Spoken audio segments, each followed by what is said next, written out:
ચોમાસાની જન્નત કાંક અલગ હોય છે પણ કોઈ પણ વસ્તુ કોળાને કેવી લીલકા રાખી દો.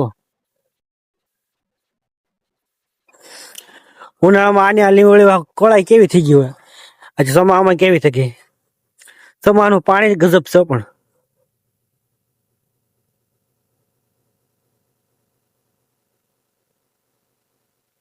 અને આ કેવી ઝાડવું હોય મને ખબર નથી, જે કોઈને ખબર હોય કોમેન્ટ કરજો.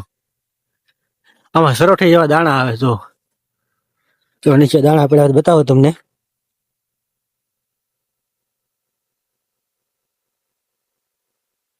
જો આવા દાણા છે, એનું ઝાડ છે મને ખબર નથી, તમને ખબર હોય તો કોમેન્ટ કરવાનું ભૂલતા નહીં. જો આ પાંદડા પણ મીઠો લીમડા એવા પાંદડા છે. આ એનું ઝાડ છે.